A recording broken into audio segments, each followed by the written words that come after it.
bonjour ou bonsoir tout le monde et bienvenue à cette petite conversation.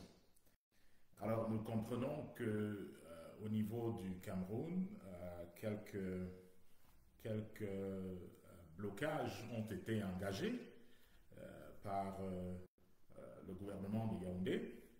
Alors ce gouvernement a tout simplement décidé de, comme ça, détruire, on va le dire comme ça, toutes les communications au niveau du Cameroun. Et donc c'est pour ça qu'il y a une difficulté chez la majorité des Camerounais, spécifiquement dans certaines régions au nord du Cameroun, d'avoir accès aux réseaux sociaux. Mais nous allons avancer en se disant que ils auront le temps de faire des replays parce que le pouvoir de M. Biya ne va pas couper éternellement les réseaux sociaux. C'est une fausse stratégie, c'est une mauvaise stratégie de la part du gouvernement de M. Biya d'essayer d'influencer d'une manière ou d'une autre les communications des citoyens. Ça dit tout le désespoir que ce gouvernement a. Il sait qu'il n'a pas la légitimité populaire, il essaye donc de museler le peuple afin que le peuple ne puisse pas s'exprimer normalement. Donc qu'à cela ne tienne, comme j'ai dit tout à l'heure, nous allons commencer en se disant que les Camerounais de par le monde auront l'opportunité de revoir ce live et donc d'en prendre connaissance. Ce soir, j'ai pensé qu'il était important pour le peuple camerounais de comprendre en réalité où il est, où il se trouve en ce moment, et de comprendre également les options qui se présentent à lui pour une sortie de crise. Parce que, il faut se le dire, il faut qu'il y ait une sortie de crise. Depuis le 12 octobre dernier, le Cameroun est dans une situation compliquée. Il se trouve que le gouvernement camerounais a organisé des élections. Peut-être dans la tête du gouvernement camerounais, il demandait l'avis du peuple pour savoir si M. Biya pouvait rester encore ou bien s'il fallait qu'il, comme on dit généralement, qu'il transfère à quelqu'un d'autre. Donc, le peuple camerounais n'a pas eu le mémo du gouvernement en place, parce qu'il semble que pour ce gouvernement, c'était une histoire, c'était une suggestion. Mais le peuple, lui, il est allé à l'élection en se disant, enfin, nous avons l'opportunité de chasser M. Biya du pouvoir. Donc, pour le peuple camerounais, ce n'était pas une suggestion. Le peuple a décidé de se choisir un nouveau président, et c'est ainsi que M. Issa Chiroma Bakary a ainsi été élu président de la République du Cameroun. Sauf que dans les moments qui ont suivi, le gouvernement de Yaoundé s'est très rapidement ressaisi et a donc décidé de changer les règles du jeu. Et il fallait frauder pour tourner la victoire du peuple en défaite du peuple. Et c'est ce qui a plongé le Cameroun dans une crise vraiment sans précédent. Les gens parlent de 1992, mais ceux qui y étaient disent très clairement que la comparaison est un peu difficile. Parce qu'ici, on a un peuple qui s'est levé comme un seul homme pour défendre sa victoire. Je continue de penser que M. Biya et le gang Biya n'avaient pas anticipé cela. Ils s'étaient dit que d'une manière ou d'une autre, le peuple camerounais, qui est réputé être un peuple calme, qui est réputé être un peuple sans problème, où la paix est une notion présente dans la vie des enfants du Cameroun, M. Biya s'était dit, ok, bon, il saura trouver une solution pour se maintenir au pouvoir. Alors, face à ce qui s'est passé au cours des derniers jours, des dernières semaines, M. Biya se rend très bien compte que les choses ne se passent pas comme il pensait. Son espoir, cependant, est de gagner un peu de temps. Il faut gagner un peu de temps pour qu'il réussisse à prêter serment et gagner encore un peu de temps pour qu'il réussisse à changer rapidement la Constitution, installer comme son second, M. Ngongo, et ainsi le tour sera joué. Il y aura donc quelqu'un autre que M. Biya qui aura une réclamation légale, j'insiste sur le mot légal, qui aura donc cette réclamation légale sur le poste de président. Voilà l'enjeu ici. Le souci, c'est que le peuple camerounais semble en ce moment ne pas très bien comprendre où on va. Il y a un peu de la confusion dans le peuple. Il y a des mixed messages, comme on dit, des messages, je vais dire mixed, je pense que oui, mixed, différents, qui signalent des choses et des contre-choses, ce qui fait que le peuple ne sait pas vraiment où on est en train d'aller. Le peuple a besoin d'être clair dans la stratégie, savoir où on est en train d'aller, pourquoi on est en train d'y aller, et qu'est-ce qu'on peut attendre comme résultat. C'est normal de la part d'un peuple, parce qu'un pays, c'est comme une société. Une société a des actionnaires qui sont les propriétaires de la société, et donc, de temps en temps, il est demandé aux personnes qui travaillent pour le compte de ce peuple-là de rendre compte de temps en temps, pour que les propriétaires de la société puissent comprendre exactement est-ce que ça correspond au mandat qui leur a été donné ou pas. Quoique n'ayant pas de mandat officiel, j'ai pensé qu'il était bon de venir partager avec le peuple camerounais quelques options, quelques pistes qui peuvent indiquer là où nous sommes en train d'aller, afin que les uns et les autres se préparent, suggèrent, parce que vous avez un président, M. Issa Chiroma Bakari, c'est le président du Cameroun, donc il faut suggérer à M. le Président, lui donner des conseils sur ce qui peut être fait pour améliorer telle ou telle autre chose. Dans cette conversation, je resterai superficiel sur un certain nombre de choses, réservant ainsi certains détails acquis de droit. Vous savez, chaque grand peuple sur la terre a eu un moment de fondement. Ce moment de fondement n'est pas toujours la création. Il y a un moment déterminant dans la vie de chaque peuple qui change la trajectoire de ce peuple.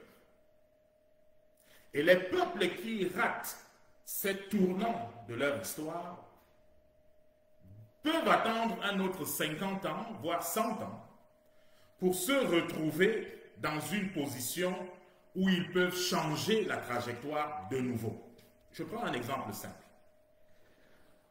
le Cameroun a eu l'opportunité en 1992 de changer la trajectoire de son pays.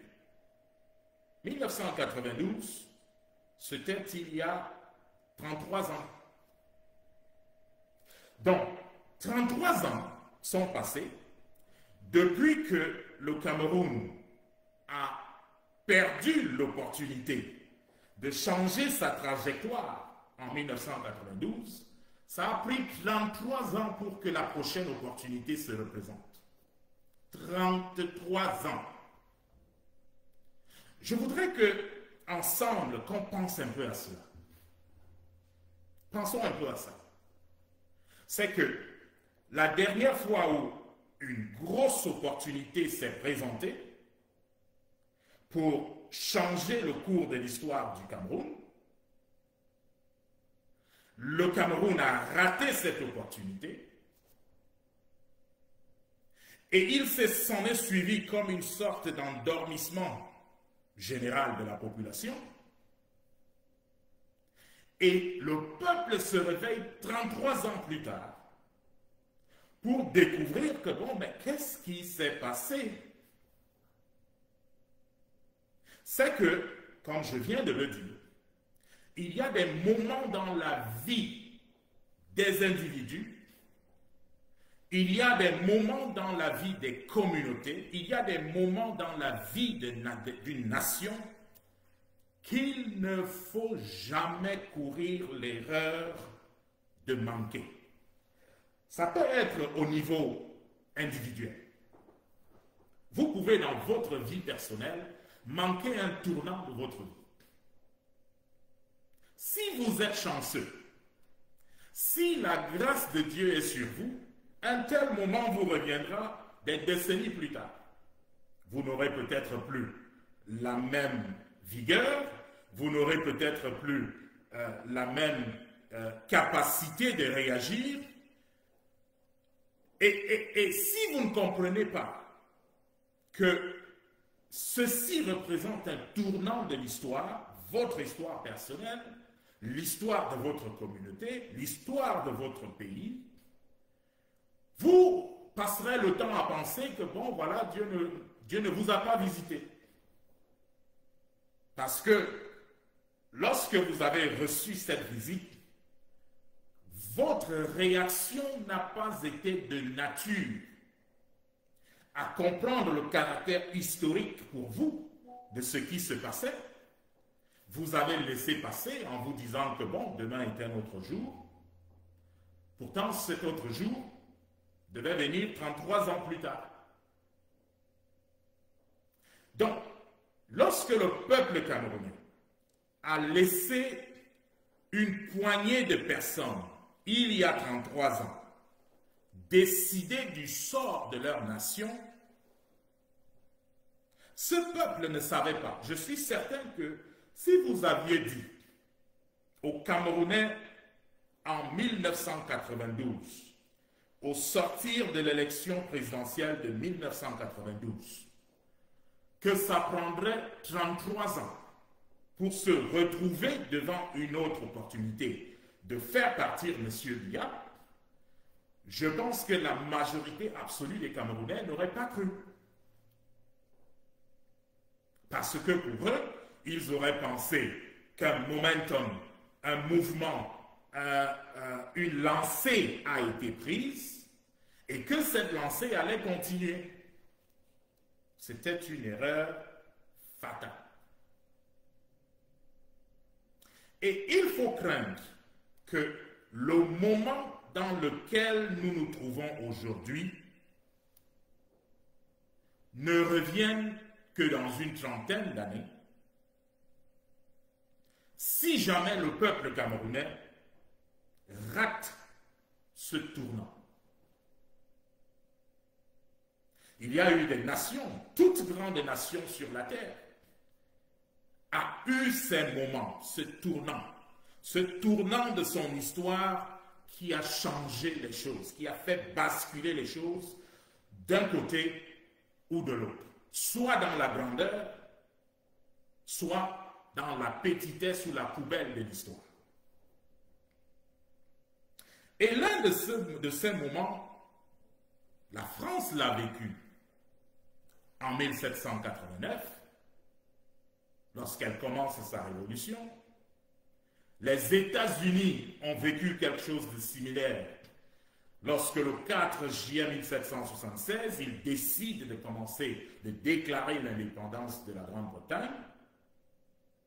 D'autres peuples à travers le monde sont passés par ce moment, même à côté du Cameroun en Afrique.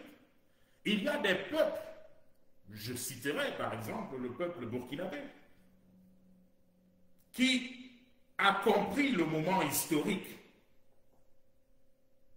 auquel il faisait face, a décidé de saisir cette opportunité.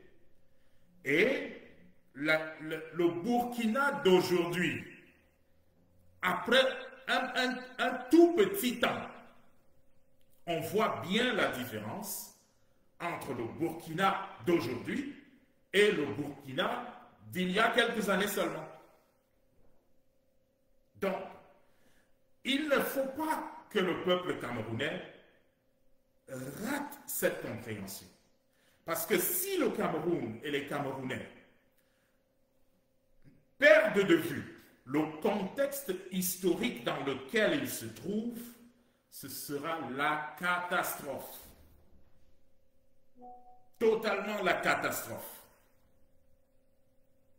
Alors, il y a quelque chose de commun chaque fois qu'un peuple a pris la bonne direction. Chaque fois qu'un peuple a pris la bonne direction, il y a eu un changement. Pas changement dans la suite, je parle de changement dans l'instant.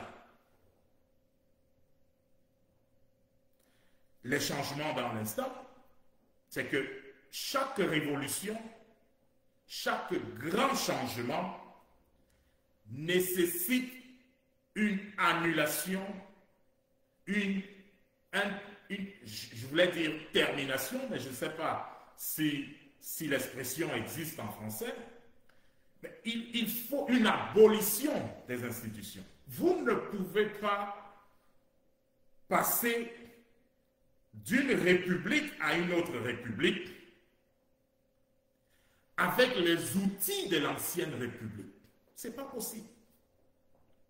Vous ne pouvez pas faire une révolution en gardant les habits et les outils du système que vous avez fait tomber.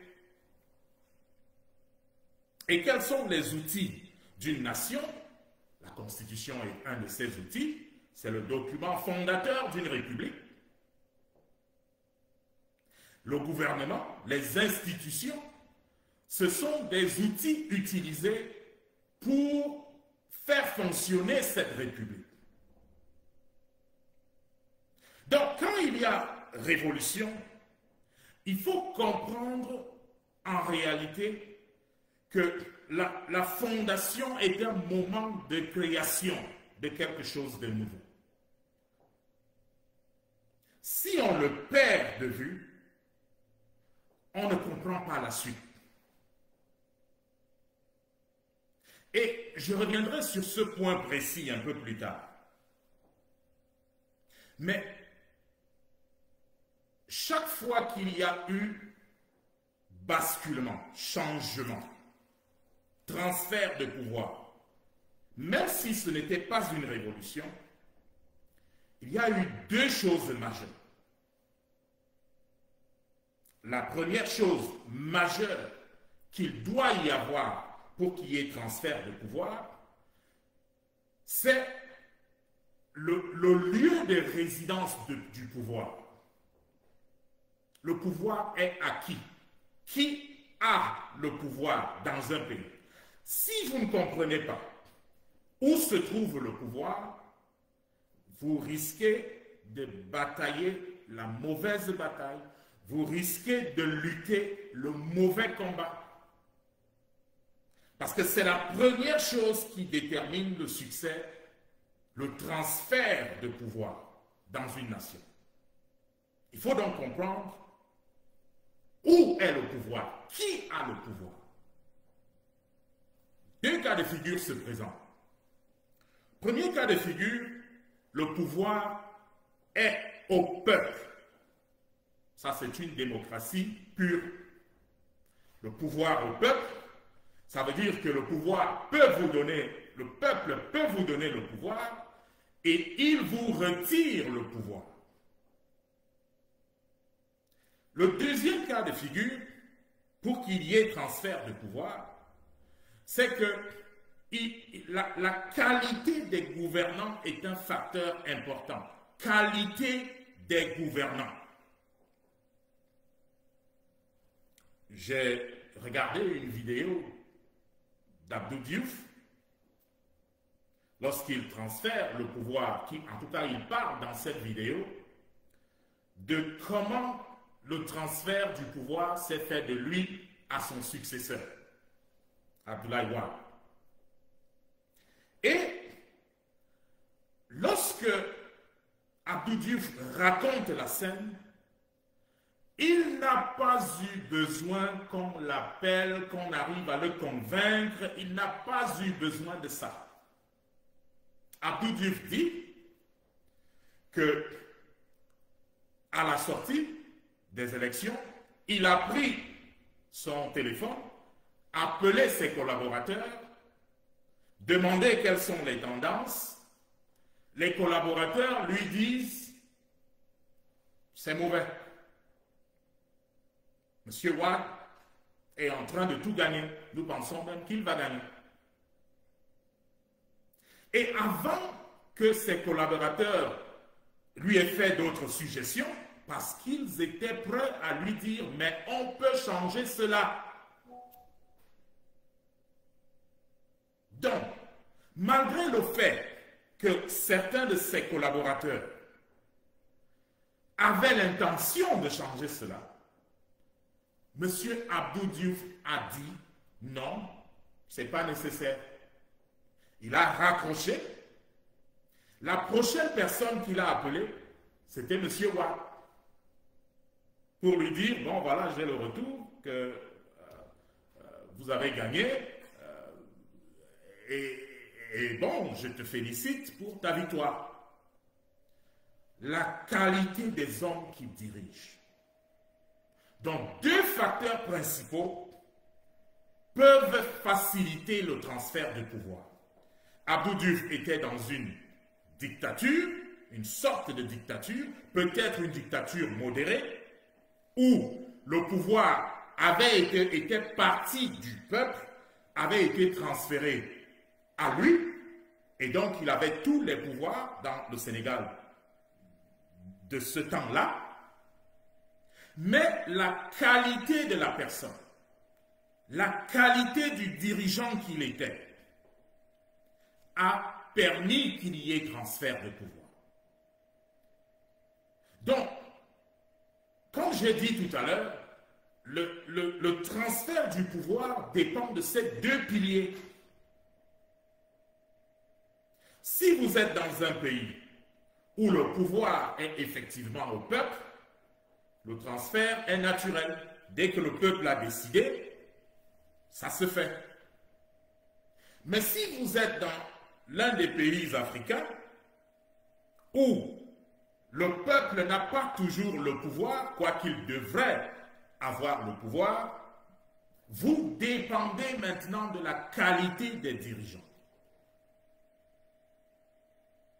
Et ces dirigeants, s'ils sont de grande qualité, peuvent donc dicter le départ, le transfert du pouvoir.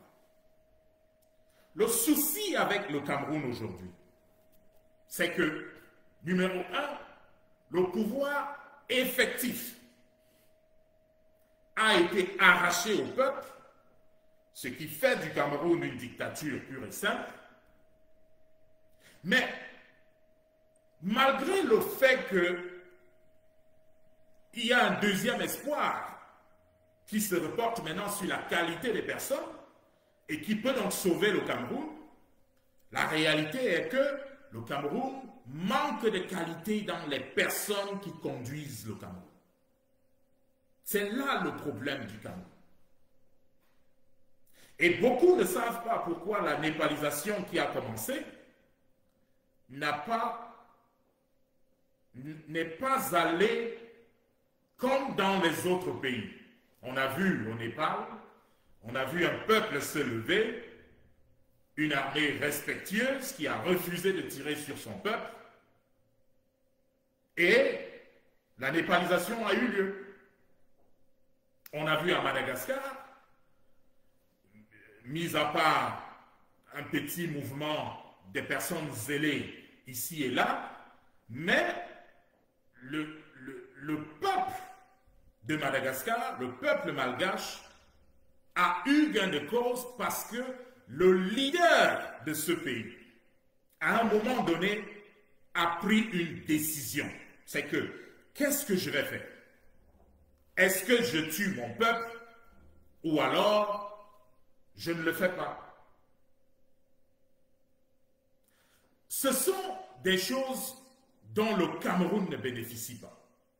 Parce que le Cameroun ne bénéficie pas d'une qualité de leader, une meilleure qualité de leader. Parce qu'au Cameroun, M. Biya et son gang, d'ailleurs, M. Atangandji vous l'a dit, c'est que vous essayez, il tire sur vous. Vous essayez, il vous tue. Et on l'a bien vu. Officiellement, on est en train de parler d'une trentaine de morts, mais la réalité est qu'il y en a plus de 200. S'il faut ajouter les enlèvements, les corps qui sont transférés en pleine nuit pour des fosses, s'il faut ajouter tout cela, il y a plus de 200 morts au Cameroun déjà. Pourquoi? La qualité des dirigeants camerounais. Ce ne sont pas des personnes raisonnables, ce ne sont pas des personnes qui pensent qu'il faut se mettre à la place d'un peuple, ce ne sont pas des personnes avec lesquelles vous pouvez raisonner. Vous ne pouvez rien leur dire. C'est important de comprendre ça pour la suite de ce que nous allons dérouler. C'est important de comprendre qu'il n'y a pas au Cameroun un leadership raisonnable. Ils ne sont pas raisonnables. Prenez le président de la République. Prenons cet exemple. Le Cameroun est dirigé par un monsieur qui a 93 ans. Monsieur Biya a été ministre au Cameroun pendant 13 ans. Il a été Premier ministre au Cameroun pendant 7 ans. Il a été président de la République du Cameroun pendant 43 ans. Si vous mettez tous ces temps ensemble, ça fait 63 ans qu'un monsieur est soit ministre, soit Premier ministre, soit président. 63 ans. Est-ce que quelqu'un de raisonnable qui a 93 ans et qui vient de passer 63 ans à la tête d'un État, soit comme ministre, soit comme Premier ministre, soit comme président de la République, est-ce qu'une telle personne qui pense à avoir un autre 7 ans, est-ce que ça vous ressemble à quelqu'un qui est raisonnable? Il n'est pas raisonnable. Il y a un dysfonctionnement dans sa tête qui fait qu'il pense que le Cameroun, c'est lui. Il y a un dysfonctionnement dans sa tête qui fait qu'il ne voit le Cameroun et les Camerounais qu'en termes de lui. Ce n'est que lui qui peut. Ce n'est que lui qui peut être là.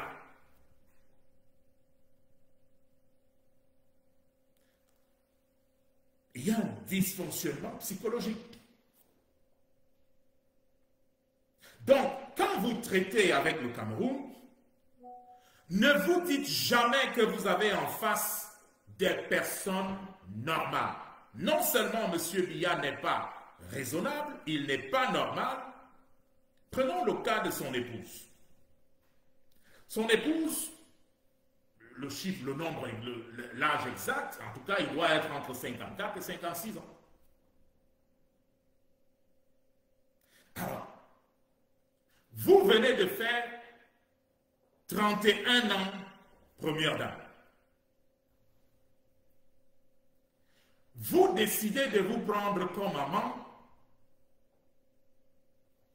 l'adjoint de votre mari. Et vous planifiez que vous allez remplacer votre mari par votre amant,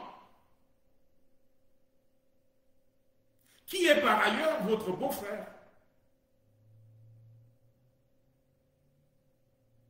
Et dans votre tête, vous vous dites que lorsque votre amant sera devenu président, vous serez la première dame à la place de votre sœur. Est-ce que ça ressemble à la manière de penser d'une personne normale? Donc, lorsque nous disons qu'il y a quelque chose dans la tête des gens qui dirigent le Cameroun, lorsque nous disons qu'il y a un dysfonctionnement important dans la tête des gens qui dirigent le Cameroun, c'est de ça dont nous parlons. Donc, vous avez un cas où M. Biya n'est pas une personne normale, parce que tout se pense et se fait en fonction de lui. Même s'il a 93 ans, le Cameroun n'a pas de futur sans lui. À côté de lui, la personne qui aurait pu aider à mettre quelque chose, à parler quelque chose dans sa tête qui fasse sens, cette personne-là pense bizarrement. Elle vit dans un monde quasiment parallèle. Et comme si ça ne suffisait pas, les collaborateurs directs du chef de l'État ne sont pas normaux.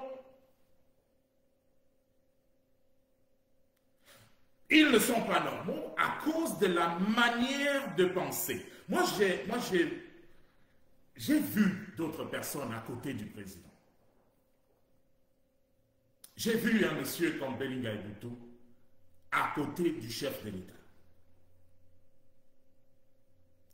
Et j'ai vu un homme d'une carrure, d'une personnalité et d'une facilité de convaincre le président. C'est-à-dire c'était quelqu'un qui avait la capacité de dire à monsieur le président, avec tout le respect de la terre, que, monsieur le président, je ne pense pas que ce chemin est le bon. Il avait une manière de le dire, il avait une expression, je ne connais pas la traduction en français, il avait cette expression où il appelait le chef de l'État anti-président, c'est-à-dire, et il le disait avec tellement de diplomatie, tellement et quand il voulait dire au président que ce chemin n'est pas le bon, sa capacité, la manière de le dire était une manière soumise, élégante, mais perspicace. Et le problème, c'est que tous ceux qui sont autour du président en ce moment ont plutôt l'air bourgeois, arrivistes, qui pensent comme si c'est leur tour, et donc qui ne prennent aucun risque. Ils jouissent du pouvoir et se disent que c'est leur chose, c'est leur tour. Et donc, même si les gens parlent n'importe comment, eux pensent que c'est le décret qui les a mis là. Et comme ils savent que c'est le décret qui les a mis là, ils brûleraient le Cameroun pour que ce décret ne sorte pas. Le décret pour les enlever. Ils brûleraient le Cameroun pour cela. Et si le peuple pense qu'il a, au niveau de sa présidence, des personnes qui peuvent réfléchir froidement, le peuple se trompe lourdement. Parce que à la présidence de la République du Cameroun, il n'y a pas de personnes qui pensent normalement. Donc, quand les gens parlent du peuple, oh, mais ils ne voient pas que le peuple souffre. Oh, il ne fait pas ceci. Mais ça émeut qui? Personne. Parce que tout le monde pense en fonction de son décret, en fonction de ce qu'il a. Ne prenez pas mes paroles pour ça. Même dans le cercle hors de la présidence de la République, vous avez des gens qui disent sans... Ils ne passent pas par 4 chemins pour vous le dire. Il vous dit que si le président tombe, il tombe. C'est pour ça que vous voyez des hommes d'affaires sans conscience, des ministres qui ne pensent qu'à leur avantage. Je lisais un article aujourd'hui, en tout cas un post de Jean Bruno qu'il a fait sur son mur, et où Jean Bruno a posté la photo du ministre Momo, qui se fait recevoir, en tout cas il a arrangé qu'on lui donne un prix pour la meilleure contribution à la supposée élection de M. Biya. Donc, parce que là, maintenant, ce qui commence, c'est qu'il faut prouver qu'on a fait le plus grand travail pour qu'on reste là. Et avec beaucoup d'humour, Jean Bruno dit qu'il se partage déjà le butin, alors que le braquage est encore en cours. Et c'est effectivement ce qui est en train de se passer. Voilà les personnes qui sont à la tête du Cameroun. Des personnes qui n'hésiteraient devant rien pour tuer le peuple camerounais, qui n'hésiteraient devant rien pour tout faire pour que M. Biya soit là. Parce que si M. Biya est là, c'est aussi eux qui sont là. Quand le peuple a compris cela, quand ce décor est planté, quand on comprend la qualité des personnes en face, le pouvoir, quoi qu'il doit être au peuple, ce pouvoir est confisqué par un groupuscule de personnes. Numéro 1. Numéro 2, la qualité des personnes qui détiennent ce pouvoir est de nature à détruire le peuple camerounais si le peuple camerounais décidait de faire une épreuve de force. Voilà le contexte dans lequel nous sommes. Et si vous comprenez ce contexte, vous comprenez l'ennemi qui est en face, alors vous pouvez donc maintenant commencer à parler solution. Parce que Donald Rumsfeld,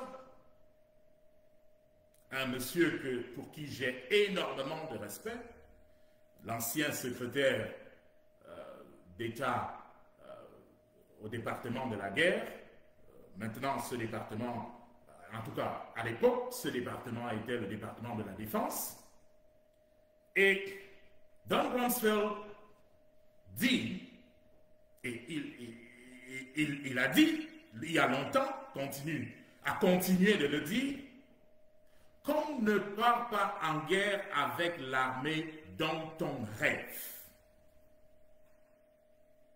ou l'armée qu'on aurait voulu avoir.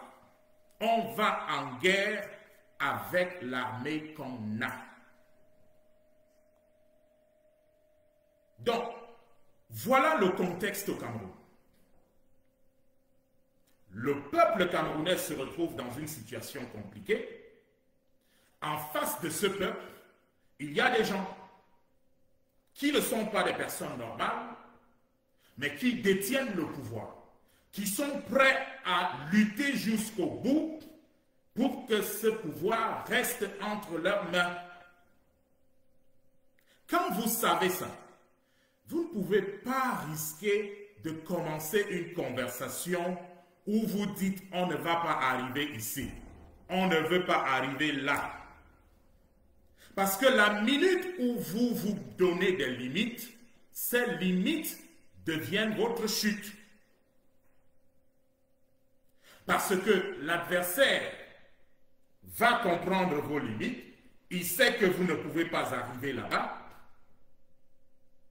et parce qu'il sait que vous n'arriverez pas là-bas, c'est là-bas que lui il ira. Il faut que le peuple comprenne cela. Il faut que les dirigeants du Cameroun, du nouveau Cameroun, comprennent cela. Donc, quand on a compris que cette conversation doit se faire de manière libre, les décisions qui doivent se prendre sans état d'âme. On ne parle pas ici de moralité, parce que le peuple camerounais est dans un contexte de légitime défense. Si le peuple joue, il attendra 20 ou 30 ans. Il vivra dans une paix supposée, où vous ne pouvez rien dire, où vous subirez le pouvoir anarchique de M. Biya et des incapables qui font partie de son gang. Et après M. Biya, vous aurez l'un des siens, et après cet autre des siens, vous aurez un autre des siens. Le peuple camerounais doit comprendre cela. Maintenant, passons aux possibles solutions. Les voies de sortie de la crise. Je voudrais, avant de donner ces voies, dire très simplement que dans nos conversations, dans nos réflexions, dans la mise en œuvre des stratégies que nous pensons, il n'y a aucun scénario dans lequel nous nous disons que M. Biya va rester au pouvoir. Et la seule manière de s'assurer que cette éventualité n'arrive pas, c'est si toutes les cartes sont sur la table. Mais si, dans la stratégie, vous commencez à compter votre argent avant d'avoir fini de jouer au Jambo, il y a un souci. Si vous commencez à compter, comme on dit, les morts, avant de commencer la bataille, vous ne lutterez jamais cela. Si vous sortez pour planter, et vous passez le temps à regarder le ciel nuageux, vous ne planterez et vous ne sèmerez jamais. Donc, quand j'ai dit ça,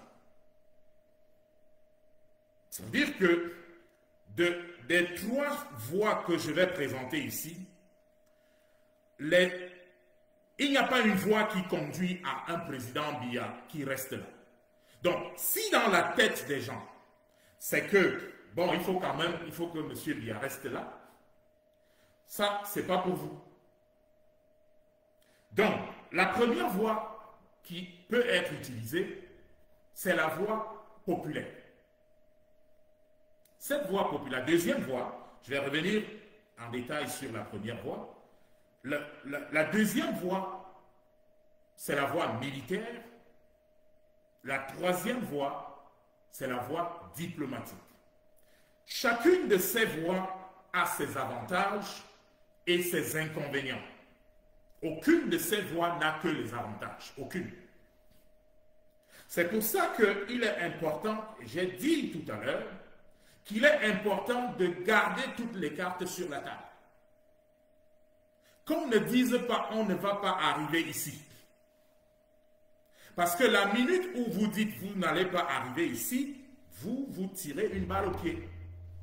Donc, dans cette conversation, je voudrais qu'on réfléchisse ensemble, en gardant toutes les cartes sur la table, en sachant que la finalité, la fin de cette crise, doit nous amener à un contexte où le président de la République ne s'appelle pas Paul Biya et n'est pas l'un des siens. Voilà la finalité. Donc, numéro 1, la voix populaire.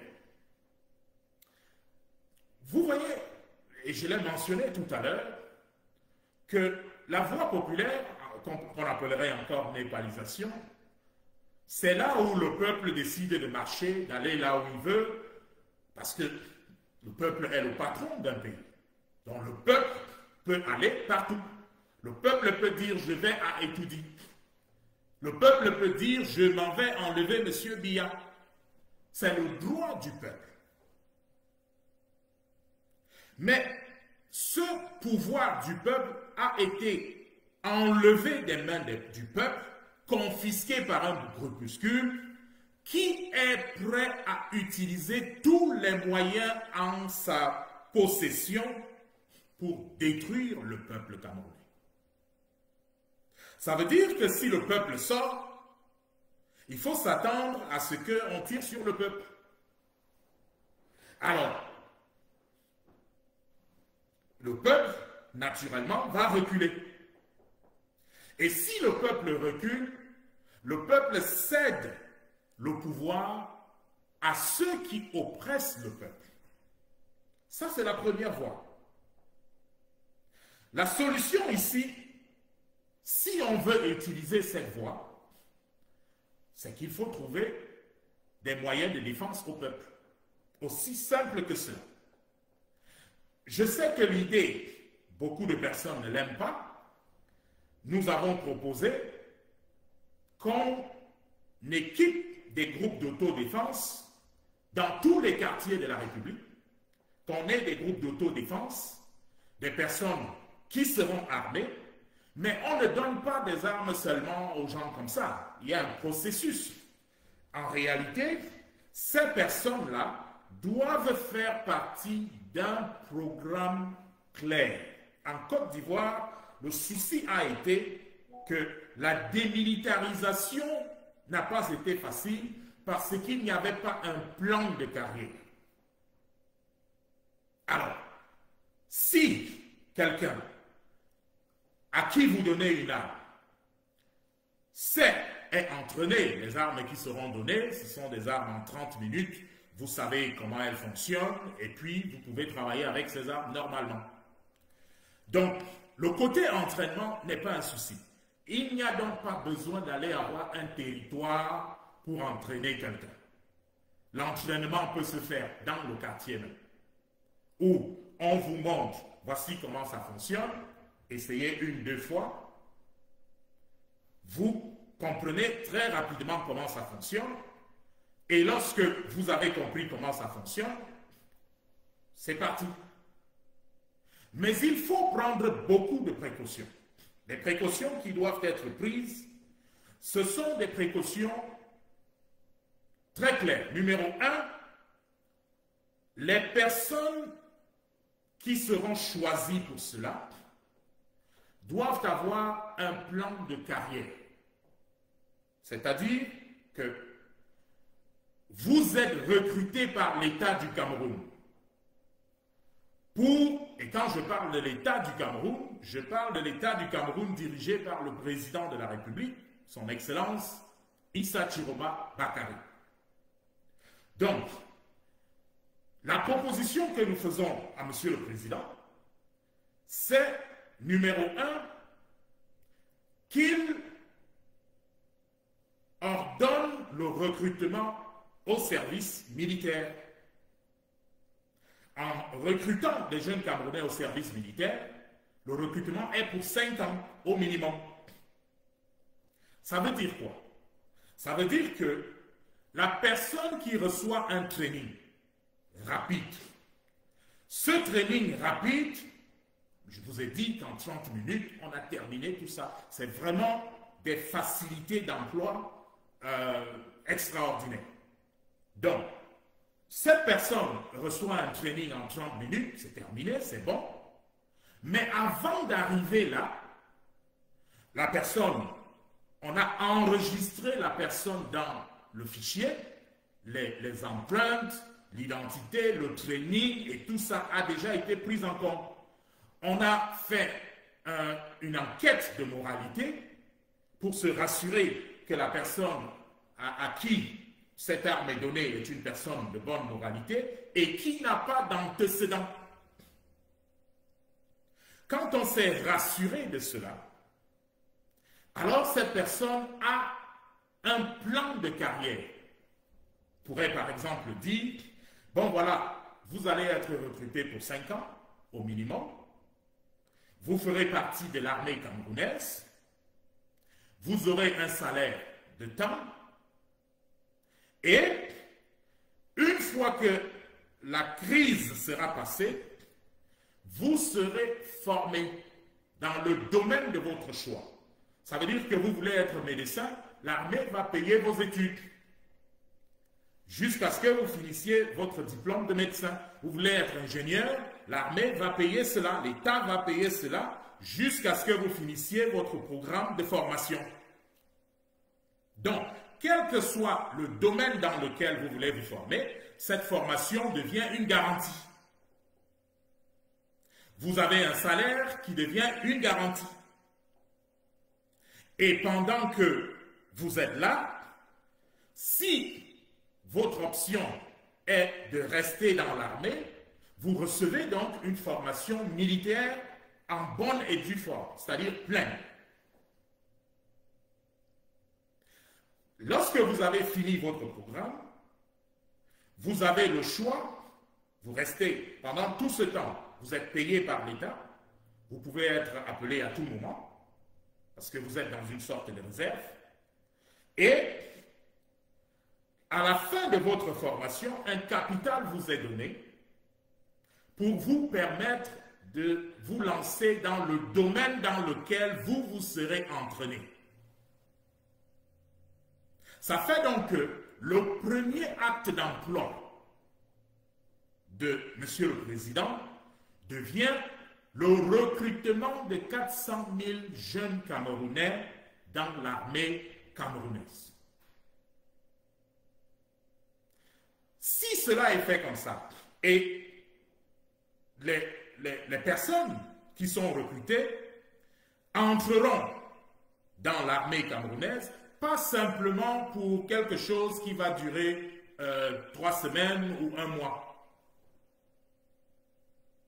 Ce serait un plan de carrière. Nous avons donc là des personnes qui ont quelque chose à perdre.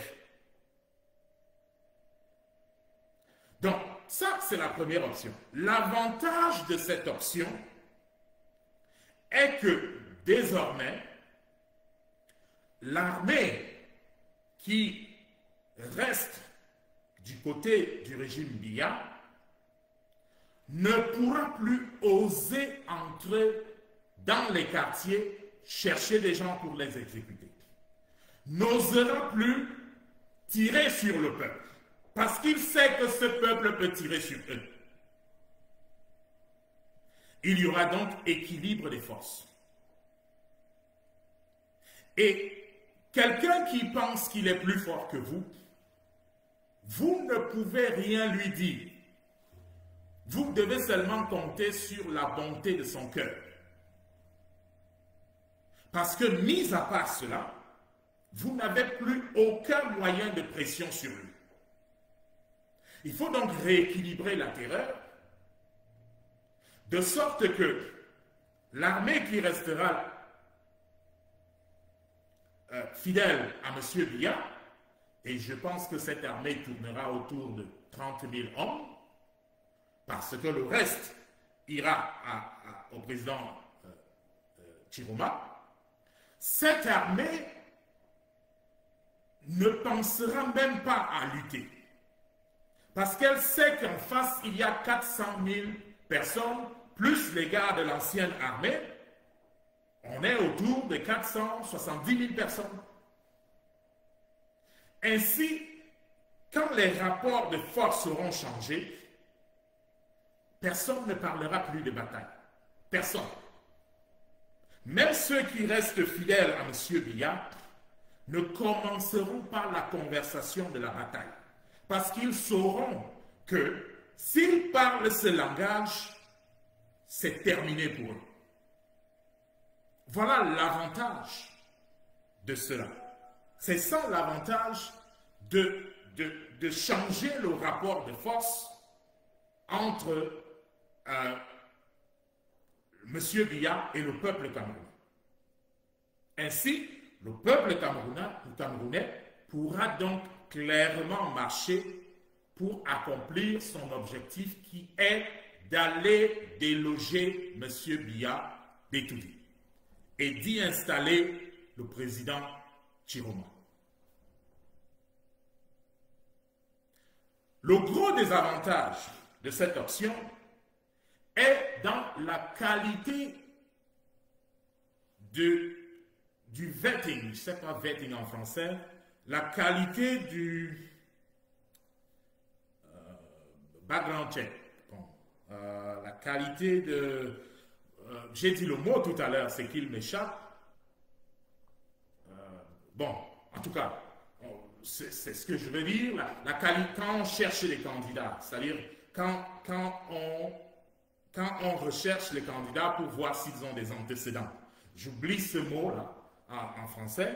Donc, c'est ce processus de recherche du background d'un candidat pour savoir est-ce qu'il a des antécédents, est-ce qu'il est de bonne enquête de moralité. Voilà. Donc,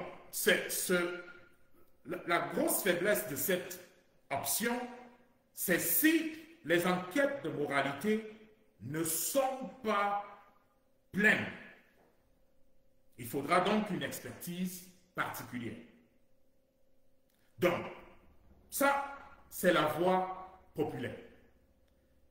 Si le plan est de passer par la voie populaire, voilà les options qui se présentent sur la table.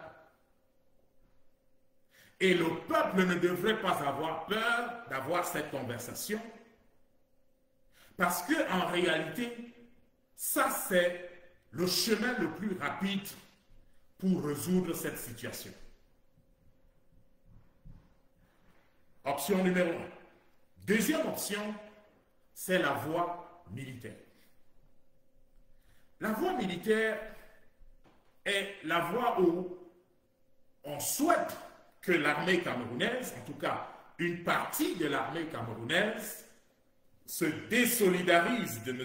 Biya et de son système, se mette derrière le président Chiroma et engage un affrontement avec les forces fidèles à M. Biya et avec le but de dégager M. Biya.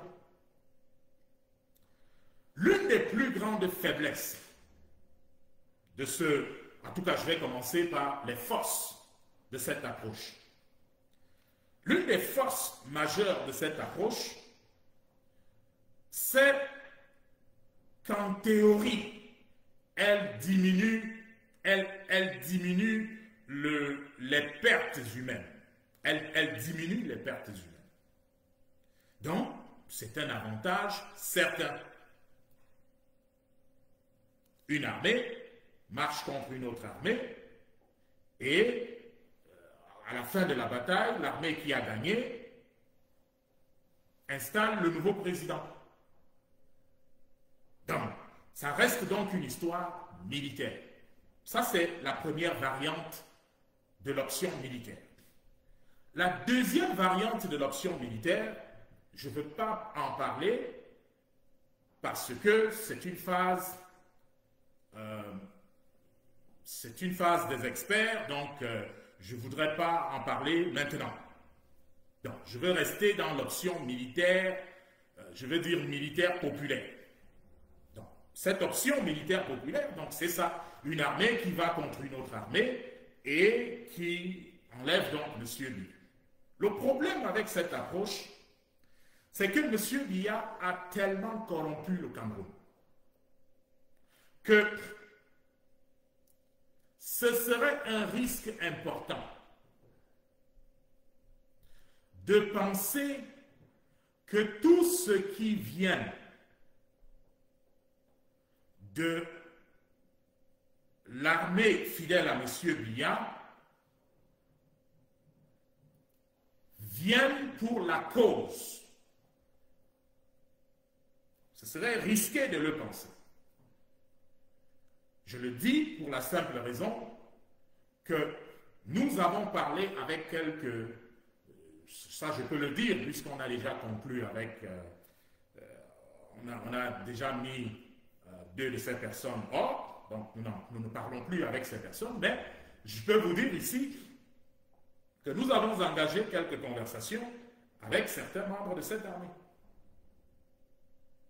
Et nous nous sommes rendus compte que pendant que nous, on parlait à 2 de ces personnes, on parle avec une vingtaine de personnes, et on s'est rendu compte que pendant que nous parlions à 2 de ces personnes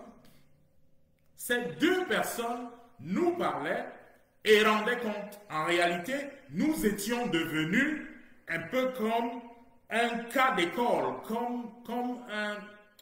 C'est-à-dire, ces personnes nous avaient été envoyées pour prendre le maximum d'informations, pour savoir A, pour savoir B, ainsi de suite, ne sachant pas que comme ils nous surveillaient, nous aussi on les surveillait.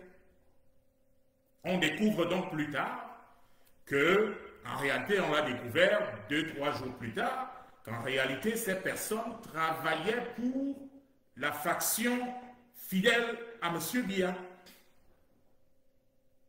Et c'était les plus zélés. Et en réalité, c'est leur zèle qui nous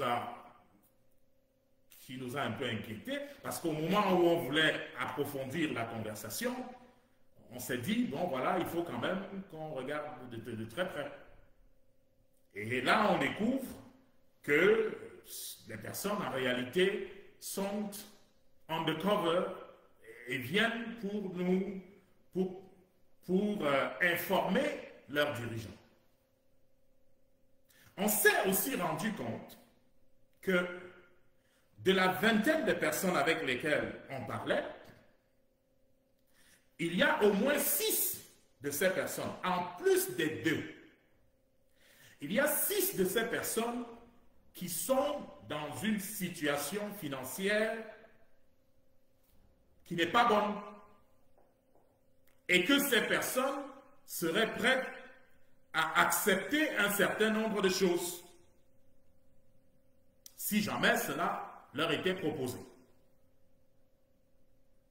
Alors, face à cela, parce que lorsque vous prenez 20 personnes, un échantillon de 20, et que dans les 20, vous avez 2, soit 10%, qui travaillent pour l'adversaire, et vous avez 30% qui travaillent sans grande conviction, mais dont le but est de tirer son épingle du jeu, si une proposition financière leur est faite, alors vous vous retrouvez dans une situation où 40% de votre échantillon, vous ne maîtrisez pas. Et c'est là où nous disons que le risque de cette option militaire populaire est que la profondeur du phénomène de corruption rend fragile le fait de compter sur les militaires pour faire quelque chose pour le peuple. Ça, nous le disons très simplement. sur la base des éléments que nous avons en main. Il y a certaines de ces personnes, nous avons continué de parler avec certaines de ces personnes, mais en réalité, ces personnes ne savaient pas qu'elles entraient dans notre plan. Mais si on va bâtir une stratégie qui se repose sur le côté militaire, qui est la deuxième option, il faut qu'on reste conscient de cela. Parce que si on n'est pas conscient de cela, la surprise risque d'être colossale. Colossale. Il faut garder en tête qu'en face, on n'hésitera devant rien pour garder le pouvoir.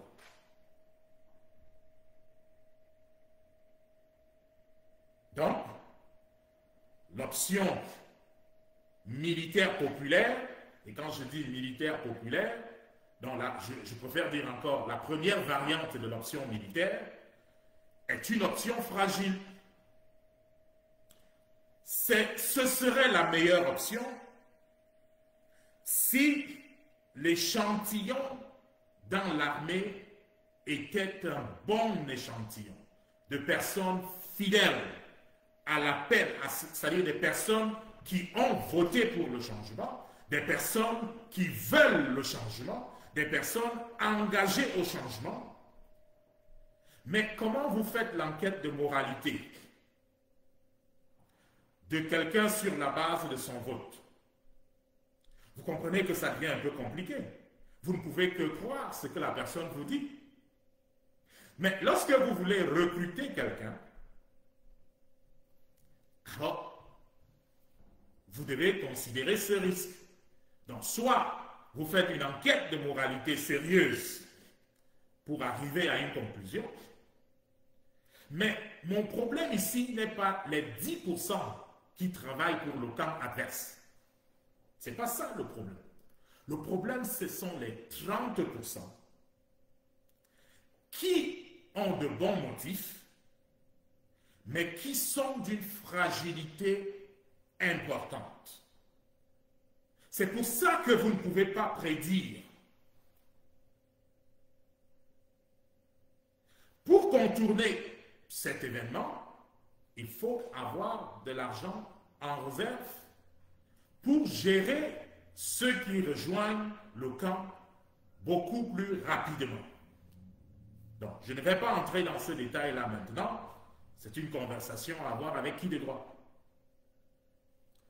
La troisième option, c'est l'option diplomatique. Parce que l'option diplomatique, comme les deux premières options, elle a des avantages, elle a des inconvénients. L'option diplomatique, c'est quoi? Très simplement, c'est que dans l'option diplomatique, il faut que le président de la République, M. Issa Chiroma Bakary, son Excellence Issa Chiroma Bakary, mette rapidement sur pied constitue rapidement des ambassadeurs dans les pays occidentaux. C'est-à-dire, s'il y a une quarantaine de ces pays, qu'il nomme des représentants dans ces pays-là, qu'il désigne un négociateur pour mener un certain nombre de conversations. Les conversations sont simples. Lorsque vous voulez un partenaire, lorsque vous entrez en affaires, vous n'entrez pas en affaires pour les beaux yeux de votre partenaire.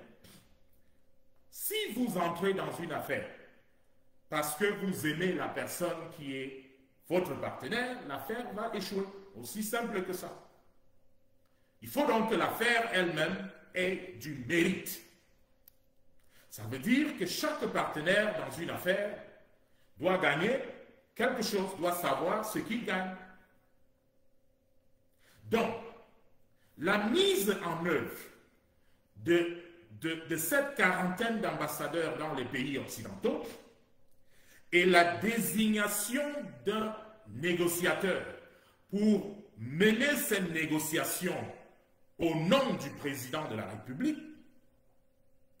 fera en sorte que dans les jours et les semaines qui viennent, l'Occident dans son entièreté reconnaîtra M. Issa Chiroma Bakary, président de la République du Cameroun. La diaspora va faire ce qu'elle doit faire pour se rassurer que les ambassadeurs nommés par M. le Président de la République prennent effectivement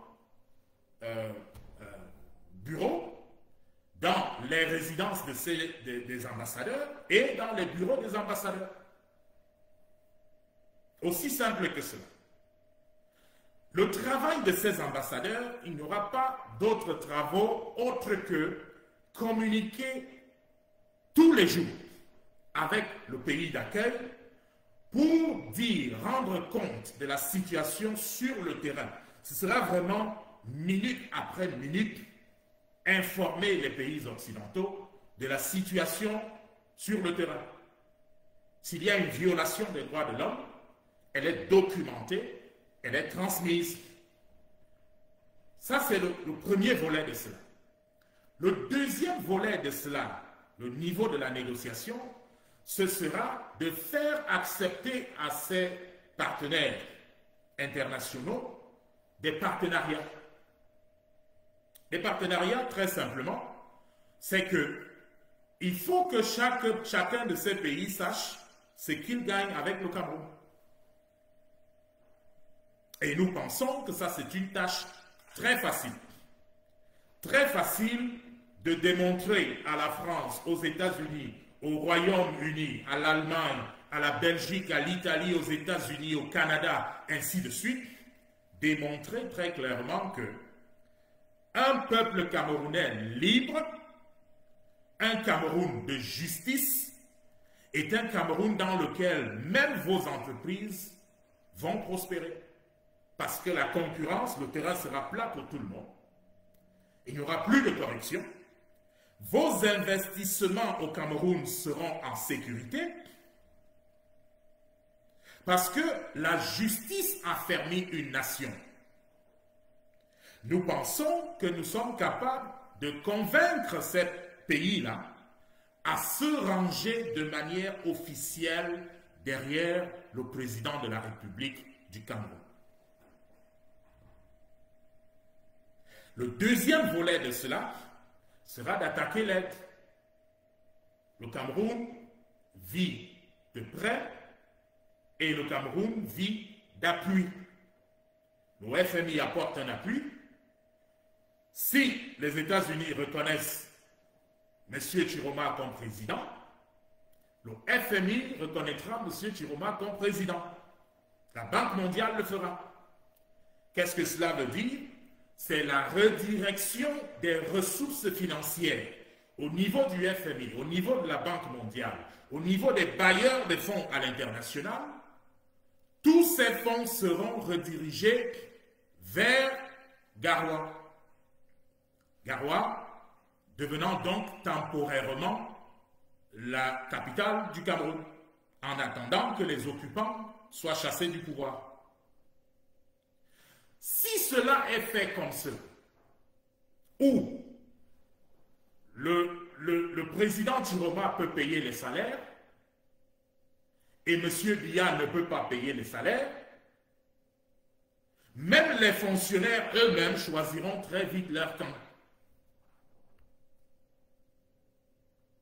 Donc, cette bataille doit être une bataille claire, mais cette fois, le choix est de miser sur la diplomatie pour que cette diplomatie mette pression au gouvernement de Yaoundé, asphyxie financièrement et diplomatiquement le régime de Yaoundé.